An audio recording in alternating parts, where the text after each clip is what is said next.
You won't regret it. I promise. Subscribe. My name is Samuel. Have you ever built something for decades, brick by brick, only to feel it stolen from you without a single word? A house, a family, a sense of belonging gone in an instant. What does a father do when his own blood treats him like a guest in the home he paid for? These questions aren't theoretical. They're mine. My name is Samuel, and what happened in my villa last Friday will show you how silence can become a weapon and how humiliation can be answered without shouting. For years, I believed sacrifice would buy respect. Mortgage after mortgage, repairs at midnight, birthdays paid for in full. Surely my son would see, wouldn't he? Instead, he barged into my home with his friends as if I were invisible. Maybe you felt that sting too, the slow erasure of your place at the table, the casual disrespect that turns you into a bystander of your own life. How far would you let it go before you acted? Last Friday, my son barged into my villa in Coral Gables, as though he had been paying the mortgage all these years. He didn't even knock, just let the front door swing wide with a creak that has always bothered me. I keep meaning to oil the hinges, and came in with 3 boys his age, loud and careless, carrying the smell of sweat, sunscreen, and cheap beer. Their laughter bounced off my walls like something breaking. It was the middle of the afternoon. I had been reading in the study, and suddenly I wasn't a man in his own home anymore. I was an intruder in theirs.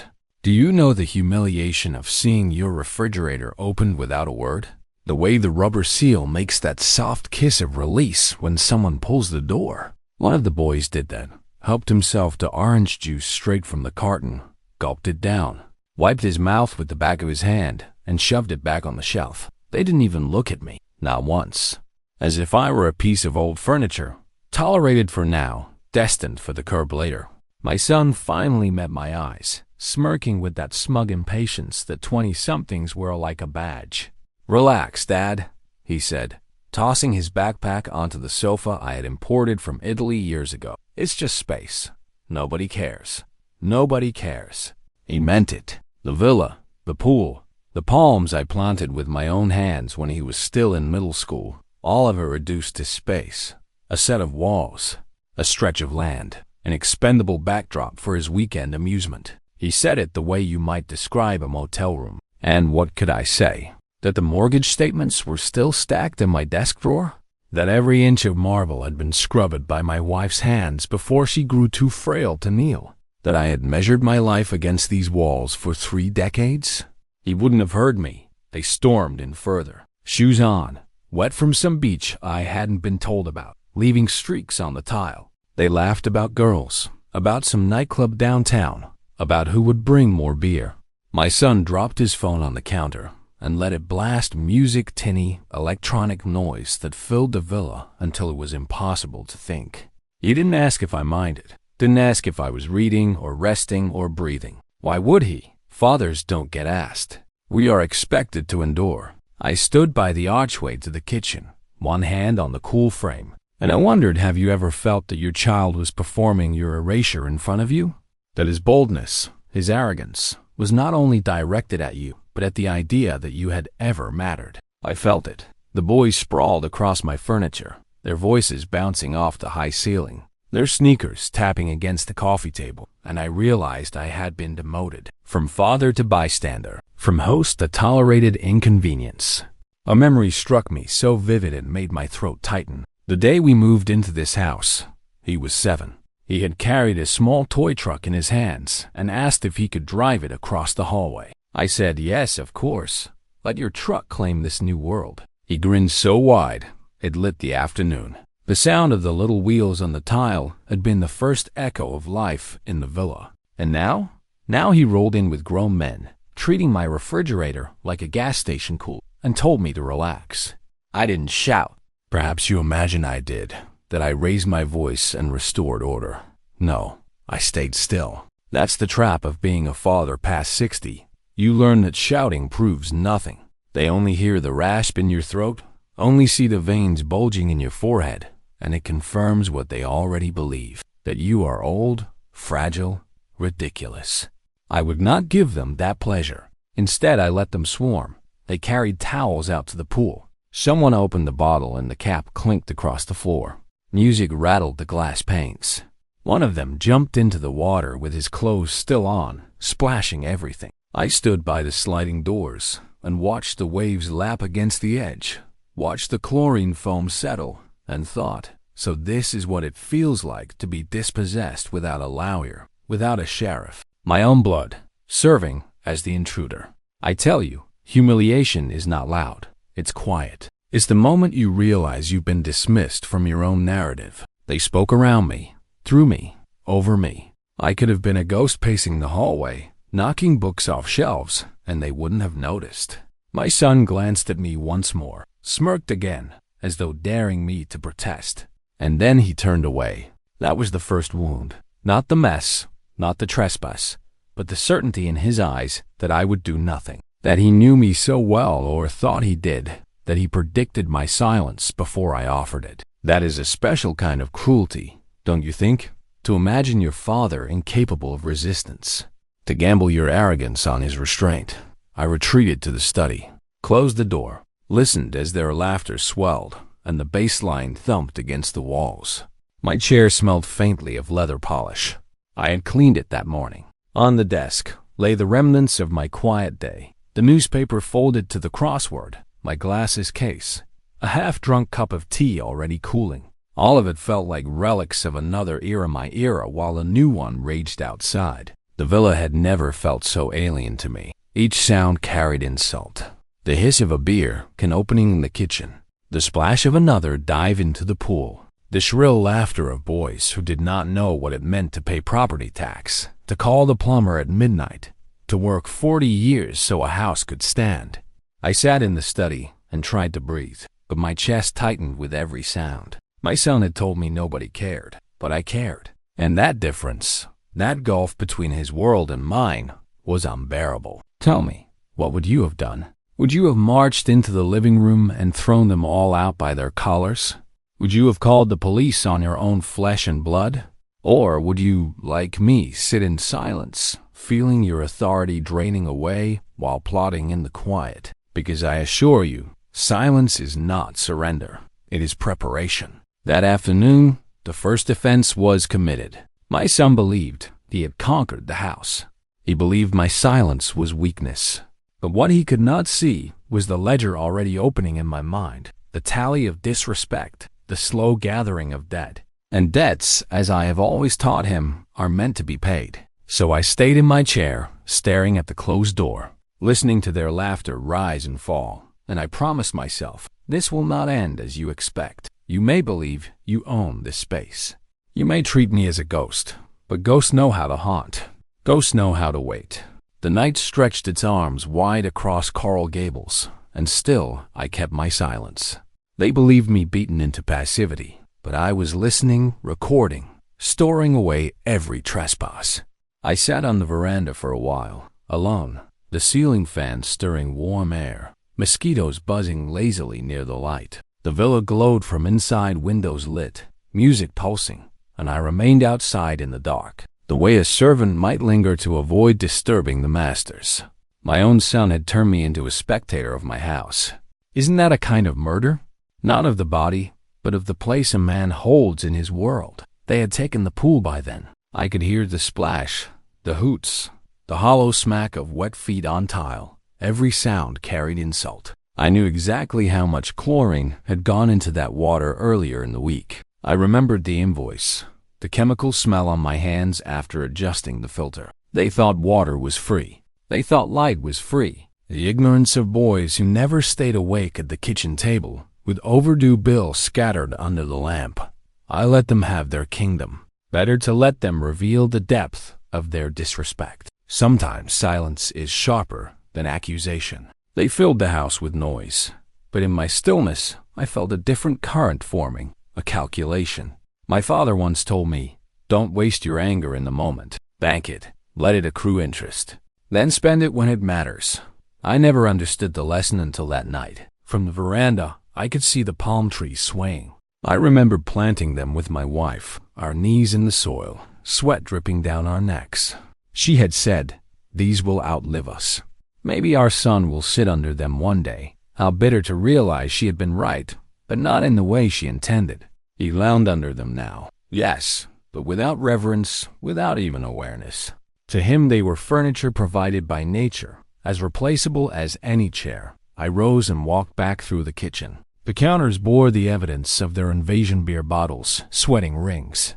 Chip crumbs ground into the marble. The orange juice carton half empty. I touched the handle of the refrigerator. Still cold, humming faintly, faithful after all these years. Isn't it strange how an appliance can show more loyalty than flesh and blood? In the living room, they had spread themselves like conquerors. Two on the couch, dripping water onto the fabric. Another lying on the rug, scrolling through his phone, music still blaring from the speaker. My son leaned against the wall, beer in hand, eyes glazed with careless joy. I studied his face, my face, in fragments, but harder, more indifferent. Do children ever realize that their arrogance is the mirror image of our sacrifices?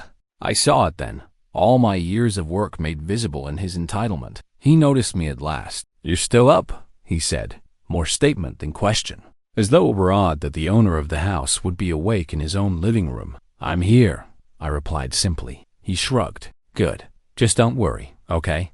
We're not hurting anything." He raised his beard to his lips, the gesture of dismissal as sharp as any insult. The boys laughed at some joke I hadn't heard, and the moment passed for him, but not for me. I returned to the study, my sanctuary. I closed the door and let their laughter fade to a muffled roar. On the shelves stood rows of binders, folders, leather-bound ledgers. My life's archive. Some men keep trophies, medals. I kept records. Receipts, deeds, tax returns, renovation contracts. Every paper a testimony. The house itself was my autobiography written in bills and blueprints. I pulled open the bottom drawer of the desk. There lay the black notebook. Not just numbers, though there were plenty of those. Notes, too. Dates of slights. Sentences my son had thrown at me that I could not forget. I had written them down because paper does not lose patience. Paper does not forgive before one is ready. "Old man, you worry too much. It's just money. Nobody cares." The ink had not faded. My memory had not faded. Each line sat like a bruise preserved. I opened the notebook and pressed my palm flat against the page. The skin of my hand looked pale and veined against the dark sheet, like a ghost staking claim. My breathing slowed. The noise outside seemed to recede. What grew in its place was clarity. I would not stop them tonight. That would be too easy, too obvious. I would let them write the indictment themselves with every careless act. And then, when the ledger was full enough, I would collect. On the desk also lay the family album. I hadn't meant to open it, but my hand betrayed me. The plastic sleeves crackled as I flipped through. There he was, my son at 5, smiling with missing teeth, holding up a crayon drawing he'd made for me. At 9, blowing out candles. At 12, sitting cross-legged on the porch steps. Each image a little dagger. How did they forget so quickly? The gratitude, the dependence, the awe they discarded like baby teeth, leaving only hardness behind. I heard a glass shatter in the kitchen. A shout of laughter followed. My grip tightened on the album. I should have marched out, demanded cleanup. But no, better to let the shards stay on the floor for now. They would serve as evidence later. Every crack in the tile, every stain in the grout, a chapter in the case I was building. I closed the album, slid it back into the drawer, and sat in the leather chair, eyes closed. The music outside thumped, but in my mind I was already past it, already scripting the confrontation. Silence was my disguise.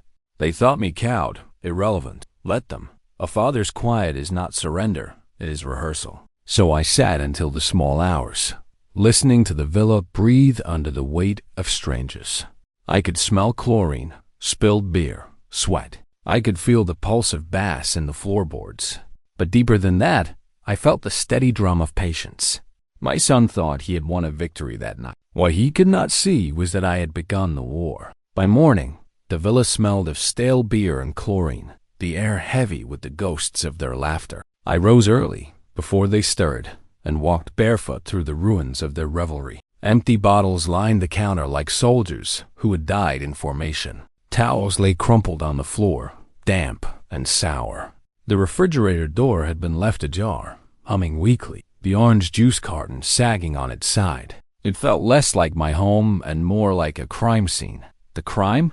Ingratitude. I brewed coffee, black and bitter, and drank it standing in the kitchen. The bitterness suited me. I gazed at the wreckage and thought, let it stand. Let them wake and see what they've done. Let them confront the evidence. But when I heard their muffled snores from the guest rooms, I understood they would not see it. Not really. The young do not see. They consume. It is the old who remember. So I went upstairs. My sanctuary was the office, as always. I closed the door, and for a moment, the silence was so complete, I thought I could hear my own blood. On the desk lay the black notebook. I opened it again, ran a pen down the margin, adding the date, the tally of last night's insults. Friday, late September. Invasion of villa, trespass, derision, broken glass. There is comfort in record keeping. Once you write it down, it becomes undeniable. Beside the notebook rested the family album. I had not meant to open it again, but the temptation was unbearable. The plastic crinkled as I turned the pages. There he was, at 4 years old, in a pirate costume, plastic sword raised proudly. There he was at 10, with a scraped knee, crying into my chest. And there he was at 16, taller than me, his eyes beginning to narrow with disdain. Couldn't he see the lie? The arc from dependence to dismissal? Or is blindness part of youth? I pulled open another drawer and laid out the deeds of the villa, embossed with my name in firm black ink. How heavy those papers felt, heavier than the bricks outside. I laid next to them the receipts for utilities, the renovation bills, the checks to gardeners, the plumber's invoices. Each sheet was a brick in the invisible wall between his arrogance and my labor. He thought this was merely space. I knew it was a ledger of sacrifices. I sat there, touching the papers, the photographs, the notebook, symbols of ownership, of memory, of grievance. And then it came to me. The lesson must not be private. A son who humiliates his father in front of others must be humiliated in front of others too. Justice demands symmetry. Isn't that true? Would you have done otherwise? I began to plan. At first, the plan was simple. A confrontation over breakfast. The table set with papers instead of plates. But no, too soon.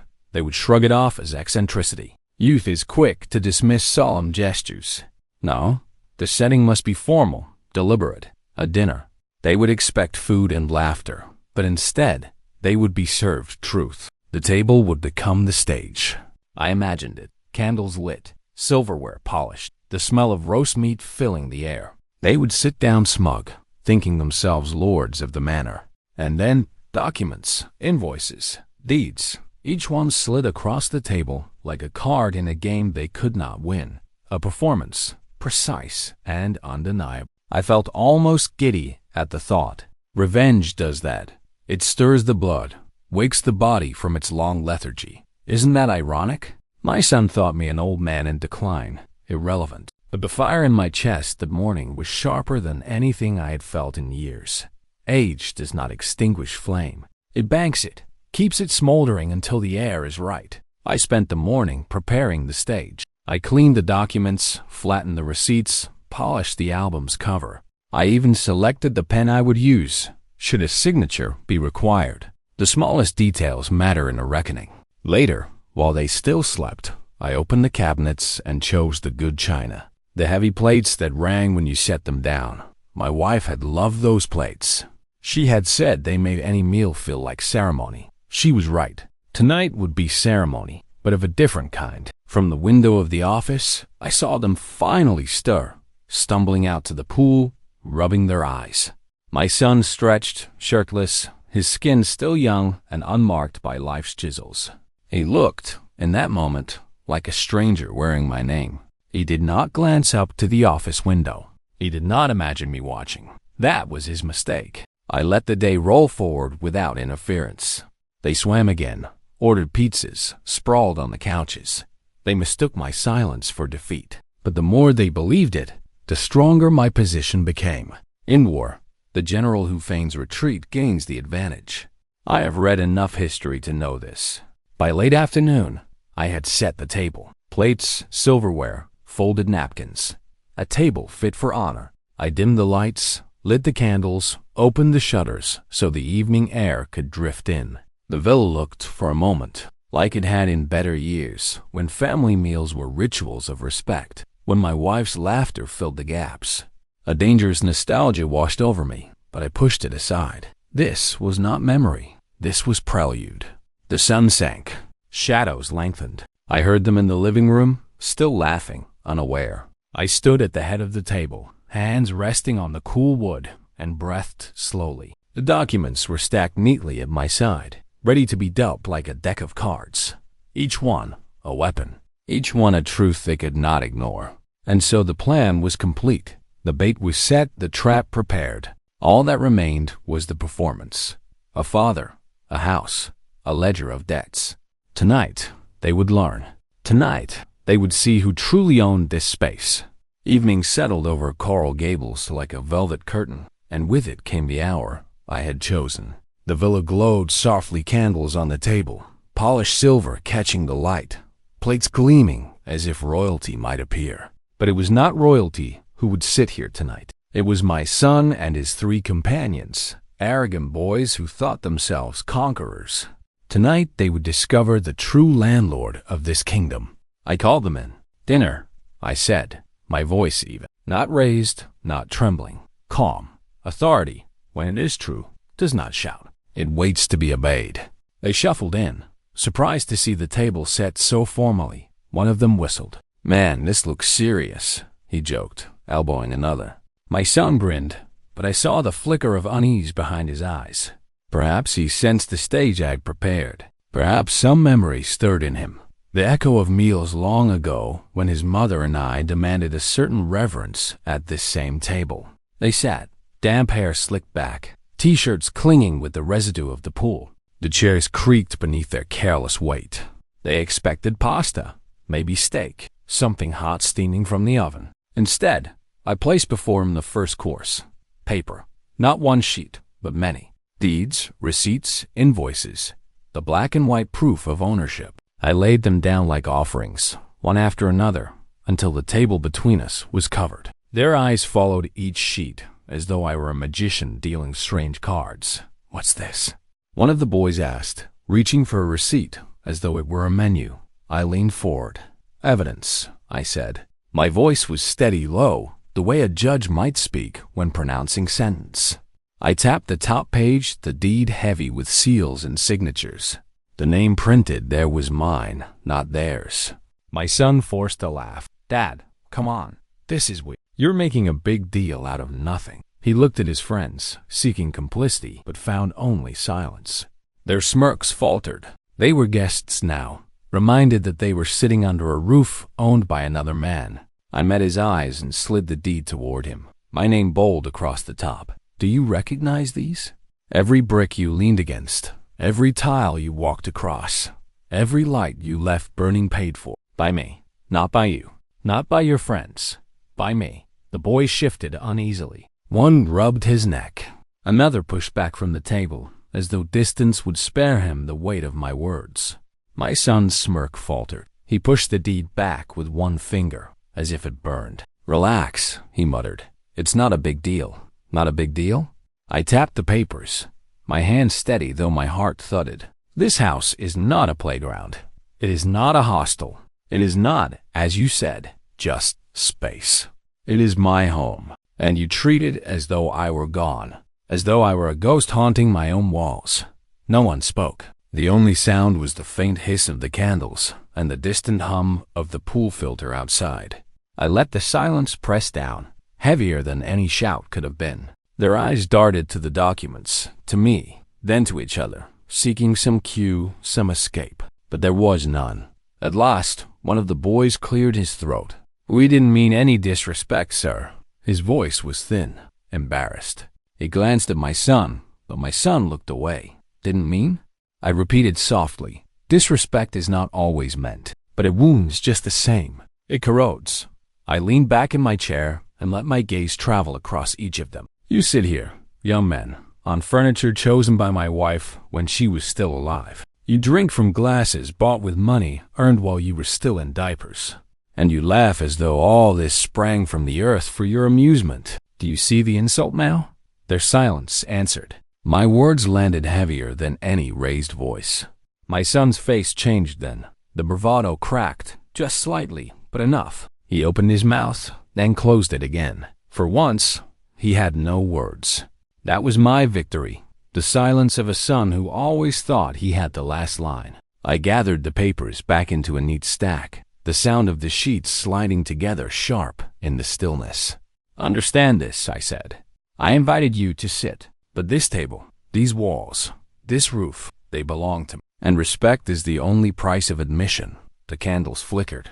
The villa held its breath. And I looked at them, not as boys, not even as my son and his companions, but as intruders who had forgotten whose kingdom they had entered. In that moment, I was not an old man. I was not irrelevant. I was the master of the house, and they knew it. The performance had begun, and the curtain would not fall until the lesson was carved deep. The silence after my words was heavier than stone. You could hear the pool filter outside, the faint crackle of a candle, even the faint tap of one boy's foot against the floor as nerves betrayed him. My son sat frozen, his beer can unopened before him, as if the aluminum itself now weighed 100 pounds. He tried to grin, but it was the grin of a man realizing the joke was on him. I leaned back in my chair, my hands folded loosely on the table. "You know what cuts deepest?" I asked. No one answered. They hardly breathed. Not the broken glass in the kitchen, not the stains on the rug, not even the arrogance. It's this, seeing my own blood laugh at what I built. Watching him erase me with a smirk. My son's eyes darted to his friends, desperate for rescue, but they didn't laugh. They didn't even look at him. They stared at the table, at their hands, anywhere but his face. The king had been stripped of his crown, and his courtiers were ashamed. I let the silence spread. Let him feel it. That is humiliation, not the roar of scolding, but the mirror of truth held up when witnesses are present. He swallowed hard, his Adam's apple jerking. "Dad, he began, but the words dissolved. Nothing came, just the crack in his voice. "Do you remember?" I said, turning a page of the album I had brought to the table. "Your 7th birthday? You begged to blow out the candles twice, because the first time you hadn't wished hard enough. You looked at me with those big eyes and asked if I thought wishes came true. I told you they did, if you respected the people who made them possible." I slid the photo across the table, his face in frosting and innocence, trapped forever in the glossy print. He looked down at it and could not meet my gaze. His friends shifted uncomfortably. One of them whispered, "Man," under his breath, almost in pity. But it wasn't pity for me. It was for him, the boy who had strutted in like an emperor and now sat dethroned. The evidence of his smallness spread across the table. He rubbed his face with both hands, muttering, This is messed up." "No," I corrected, my tone still calm. "This is truth. Messed up is a son telling his father he doesn't matter, not in his own home." He dropped his hands and finally looked at me. His eyes were red, though he would never admit it was from tears pressing at the edges. "You didn't have to do this in front of them." His voice cracked again. "Yes," I said, leaning forward, steady. "I did, because you chose to woo me in front of them. Public insult requires public correction. That's the balance of things." He sat back, stunned. His friends kept their eyes low, ashamed to be witnesses, yet unable to look away. The villa itself seemed to hold its breath, the air thick with judgment. I stood then, slowly, letting the chair scrape against the floor. "You wanted to show me as irrelevant. You wanted your friends to see me small. Tonight they see you instead." I gathered the papers once more, stacking them neatly, my hands deliberate, precise. "And you will remember this table every time you enter this house. If you are allowed to enter again." The words fell like a gavel. His lips parted, but no defense came. Only silence, only the hollow collapse of pride. For the first time in years, my son looked small to me, smaller, even than that boy with frosting on his cheeks in the photograph. And that was the lesson. Not anger, not punishment, but reflection. He saw himself in my mirror, and he did not like what stared back. The humiliation was complete. Yet I felt no triumph, only the weight of it, heavy as stone in my chest. I did not sit back down. The weight of silence had done its work, and now it was time to close the lesson. My son stared at the table, his jaw tight, his pride collapsing in slow motion. His friends shifted uneasily. ready to vanish but unsure if they were allowed to move. The air in the villa was thick, as if the walls themselves demanded a verdict. I walked to the head of the table and rested my hands on the polished wood. My voice was steady, quiet, but it carried to every corner. This house is not a motel. It is not a playground. It is not disposable space. It is my home, built with my labor, kept with my sacrifices. And what enters here does so on my terms. Do you understand? No answer. My son swallowed, his face pale in the candlelight. One of his friends nodded quickly, mumbling, "Yes, sir." I straightened and gathered the papers into one neat stack. The photo of his 7th birthday I left face up on the table, a silent witness. Then I walked to the door and opened it wide. The night air rushed in, cool and smelling faintly of salt from the bay. "Out," I said. The first to move were his friends. They rose awkwardly, chairs scraping, and shuffled past me without protest. Their heads were bowed, their steps quick. They knew better than to argue. Humiliation clung to them like damp clothes. They would not forget this evening. Neither would he. My son lingered. He stood, but did not move toward the door. His eyes, glossy now, darted from me to the photo on the table. For a moment, I thought he might speak, might ask forgiveness, might even collapse into apology. But instead he only stood there, trembling. The boy he once was flickering behind he pretended to be. "You too," I said, my hand still on the door. "Respect is the price of admission. And tonight, you have not paid." He opened his mouth, then shut it again. His shoulders sagged. Finally, slowly, he walked to the threshold. As he passed me, he hesitated, almost as if to touch my arm, but thought better of it. The night swallowed him. I closed the door. The click of the latch echoed through the villa, and in that sound was a restoration, not just of space, but of dignity. I turned back to the table, the candle still burning, the photo lying there with its frozen smile. The boy in the picture had once looked at me as if I were the whole world. The young man who had just left had looked at me as if I were in the way. Perhaps both were true. Perhaps fatherhood is nothing more than the slow trade between those two gazes. I sat again, alone at the table, and let the quiet return. It did not feel like victory. It felt heavier, like a crown made of iron. Necessary, but costly. Justice had been delivered, but it did not bring joy, only balance, only silence. I let the silence linger until it felt like a companion. The villa creaked faintly, settling into itself. Outside, a car engine turned over, then faded into the distance. My son was gone, but his absence was not empty. It was weighted, like the echo of a slammed door that continues long after the sound has died.